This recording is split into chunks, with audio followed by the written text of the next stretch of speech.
Hello, my dear masterminds. They brought in 3 different experts to explain what you did. All 3 walked out in silence.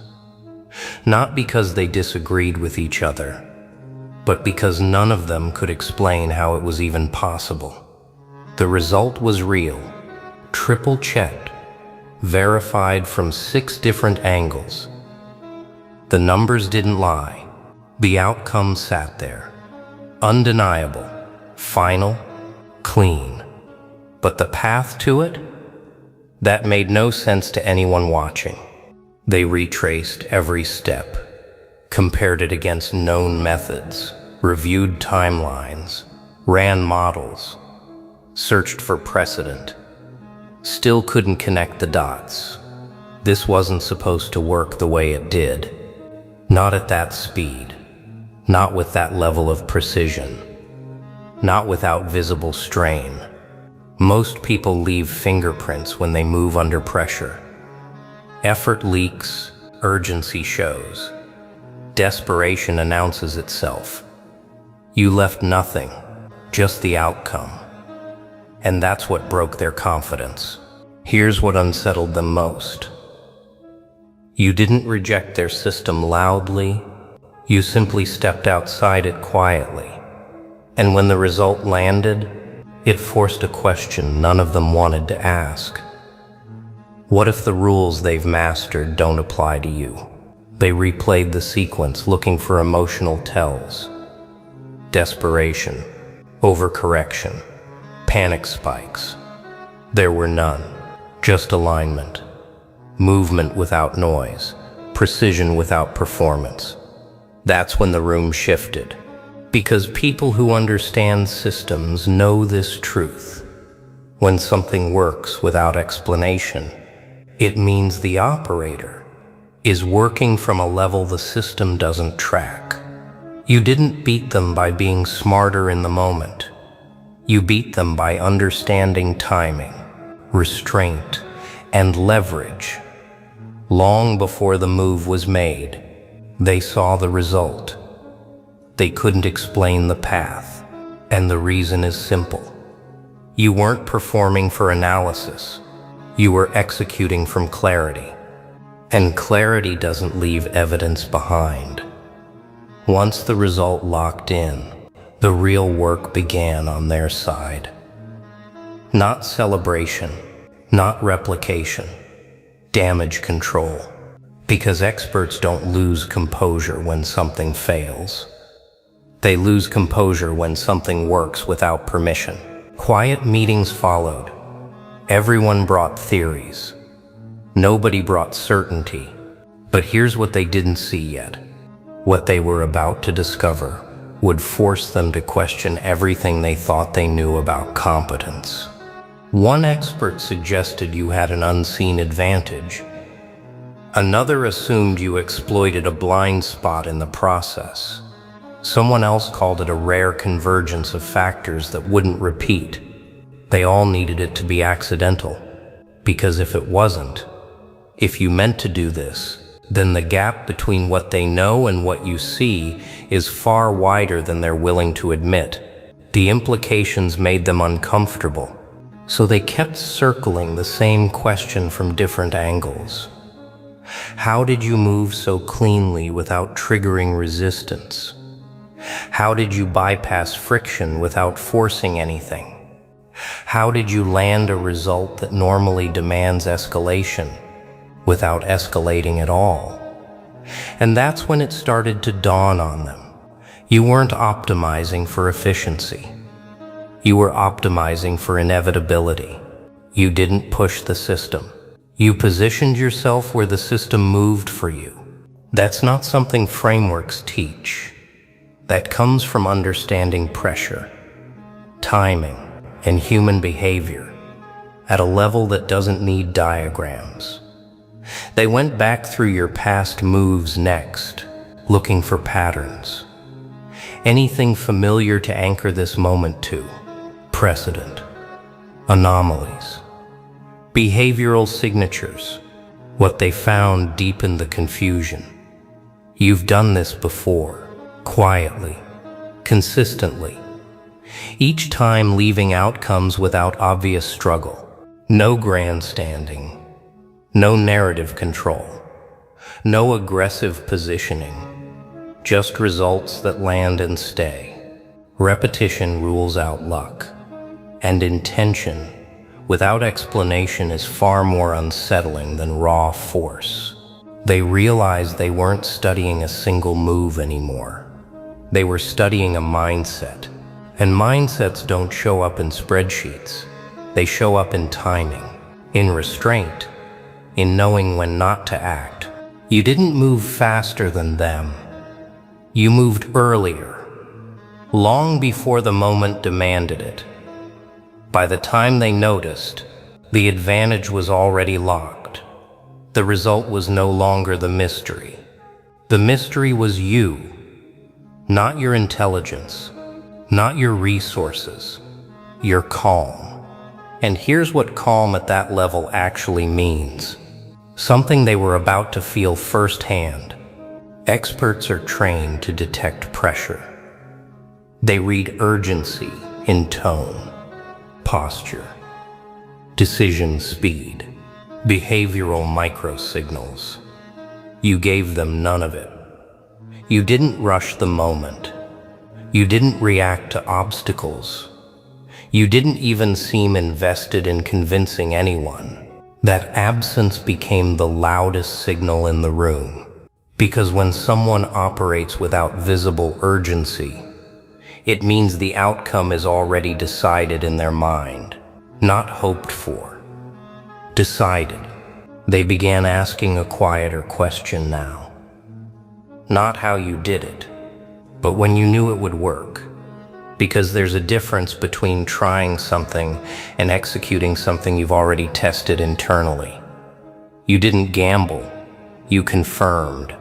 Somewhere before the move was visible, you had already walked the entire path mentally. You knew where resistance would appear. You knew where it wouldn't matter. You knew which reactions were noise and which ones shaped reality. That's why you didn't flinch when the moment arrived. You weren't improvising, you were revealing a decision that had been finished long before anyone else noticed the game had started. This kind of certainty doesn't come from hope. It comes from preparation. Most people never commit to. The kind that happens when no one's watching, when there's no applause waiting, when the only reward is internal alignment. You didn't just plan the move, you lived it mentally until every outcome was mapped, every reaction anticipated, every consequence accounted for. By the time the moment arrived in reality, you had already walked through it a dozen times in private. That's the discipline they'll never put in their reports. And here's where the story takes a turn they didn't expect. Experts struggle with preparation like that. Their world is built on visible inputs and measurable effort. You operate on alignment, on discipline that doesn't need witnesses. They tried to map your thinking, but maps only work when terrain is stable. You had already shifted the terrain. By the time they noticed, every assumption they relied on felt outdated, and what they discovered next changed how they looked at everything. You didn't beat them by outworking them. You beat them by outweighting them, by letting the moment mature, instead of forcing it early. And when it finally arrived, you stepped through without resistance, patience refined into clarity. Once they accepted the result wasn't an accident, the discomfort deepened, because now the question wasn't about methods. It was about hierarchy. Expertise depends on explainability. Status survives on the idea that knowledge can be transferred, taught, replicated. You challenged that comfort. You produced an outcome without leaving behind a blueprint they could study. Either their models are incomplete, or you're operating from a layer they haven't earned access to yet. They tried to call it intuition, hoping to reduce it to something abstract and harmless. But intuition doesn't repeat with this level of consistency. Yours did. They tried to call it timing, but timing without panic is rare. They tried to call it experience, but experience usually carries weight. You carried calm, and calm backed by results is what forces recalibration. They noticed something else then. You never chased momentum. You let it come to you. While they tracked signals, you tracked leverage. While they debated options, you narrowed direction. While they maximized activity, you minimized exposure. Every decision you made reduced friction instead of increasing it. That's not how most experts are trained. They're taught to act, to intervene, to assert control. You understood something subtler. Control doesn't come from force. It comes from placement. You placed yourself where outcomes converge naturally. Resistance never spiked. Nothing escalated. Everything just settled. The room didn't erupt, because eruptions draw attention. Your result drew acceptance. And acceptance is harder to reverse than shock. But what happened next is what sealed everything permanently. By the time they realized what happened, it was already integrated into reality. The system had adjusted, not loudly, seamlessly. And that's when the respect turned quiet. Not admiration, caution. The kind that changes how people speak around you, how they frame proposals, how they hesitate before assuming anything about your next move. The kind that rewires behavior without announcement. Their focus shifted, not toward the result anymore, not even toward you directly, toward the space around you, because that's where the influence showed up. Decisions nearby began changing without explanation. Timelines adjusted, priorities reshuffled. People acted differently without knowing why. You didn't disrupt the system, you bent it. And systems only bend for two reasons: pressure or inevitability. You used neither visibly. You never demanded attention. You never claimed authority. You let alignment do the work, while others chase visibility. You mastered positioning, while they searched for leverage. You became the point leverage moved around. If they had been watching you instead of the outcome, they might have noticed the shift earlier, but you never signaled it. You didn't posture. You didn't hint. You didn't build suspense. You simply moved when the moment was yours. That kind of restraint rewires how rooms function. It trains people to pause, to second-guess impulses, to consider angles they normally ignore. You didn't dominate by being louder. You dominated by being undeniable. The result stood without defense. And when something stands without defense, it becomes a reference point. From that moment on, every strategy they discuss quietly checks itself against what you already did. Not openly, not crediting you, just internally. A recalibration they can't undo. And here's what that recalibration actually looks like in practice. They don't need to understand how anymore. They understand something more important. You operate from a depth that doesn't require permission. And once that's clear, hierarchy rearranges itself automatically. This is where the story settles into something permanent. Not celebration, adjustment. When experts can't explain a result, they stop competing with it. They adapt around it. You became a fixed variable, not someone to outmaneuver, someone to account for. Your presence alone started influencing decisions before they were finalized. Not because you demanded it, because ignoring you became expensive. The cost of miscalculation suddenly outweighed the comfort of independence. That's not reputation, that's gravitational shift. You didn't win by proving intelligence. You won by demonstrating coherence. Every move you made aligned with the next one so cleanly that resistance dissolved before it could form. Explanation requires friction. You removed it. Once friction is gone, outcomes feel obvious in hindsight. They'll say it was clear all along. That's how people protect ego after being outpaced. But the truth is simpler. You were operating from a level they weren't trained to see, while they analyzed possibilities. You confirmed inevitabilities, while they asked how. You already knew when, and timing is the advantage that doesn't announce itself until it's irreversible. You didn't expose your process because you didn't need to. The results spoke cleanly, completely, and without defense. Here's the quiet truth beneath all of it. You never set out to confuse anyone.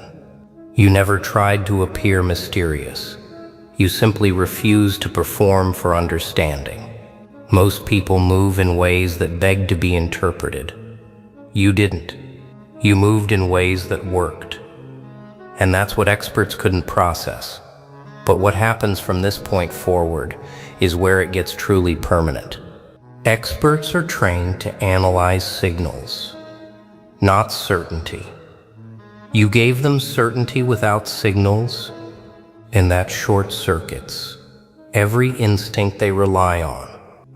When something succeeds without noise, without struggle, without visible effort, it exposes a gap that can't be filled with more data, only with growth.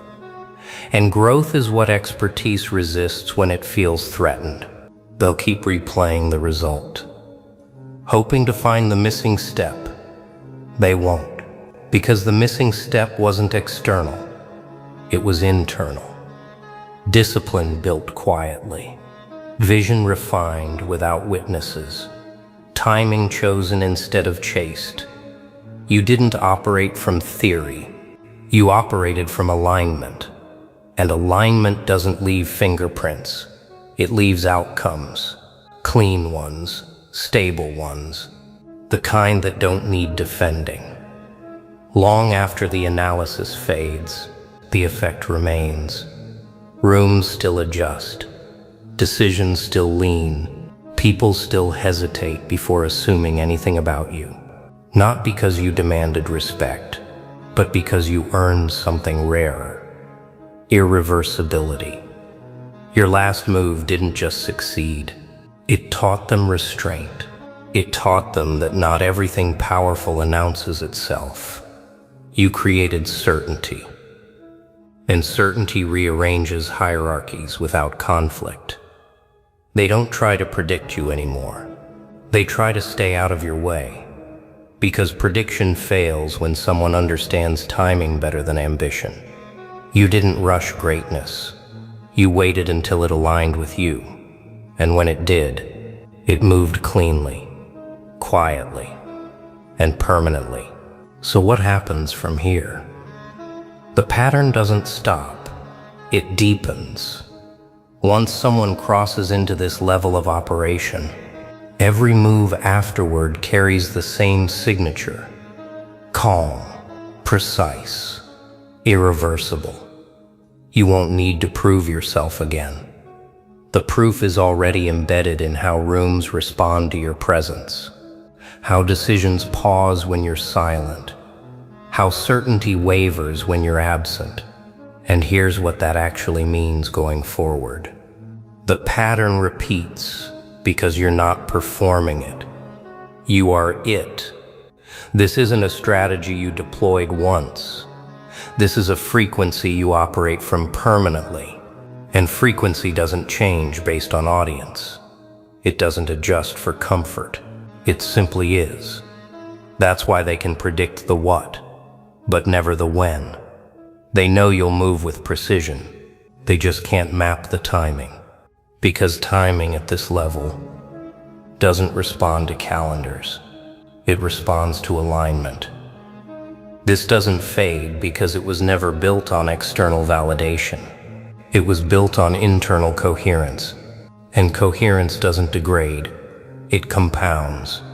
Every move you make from this point forward will reinforce what they already sense, that you're not playing for temporary wins. You're establishing permanent positioning. And permanent positioning doesn't need maintenance. It maintains itself through presence alone. The moment when observation becomes irrelevant, when analysis stops mattering, when trying to decode you feels less important than simply accounting for you. They stopped asking how you think. They started asking what happens if they don't align with where you're going. That's when the game changes completely. From resistance to accommodation. From competition to coexistence. From questioning to accepting. You didn't master the game they were playing. You stepped into a position where games stop being necessary. And once someone reaches that layer, every attempt to explain them will fall short. Because the truth isn't something you say. It's something you become. 3 experts tried to explain what you did. All 3 failed. Not because you were complex, but because you were complete. The result stood. The method remained invisible, and in that gap between outcome and understanding, something permanent settled into place. Respect without explanation. Influence without announcement. Power that doesn't need permission. They'll keep studying. They'll keep analyzing. They'll keep trying to decode what makes you different. But the answer won't appear in their reports. Because you don't need explanation. You are the explanation.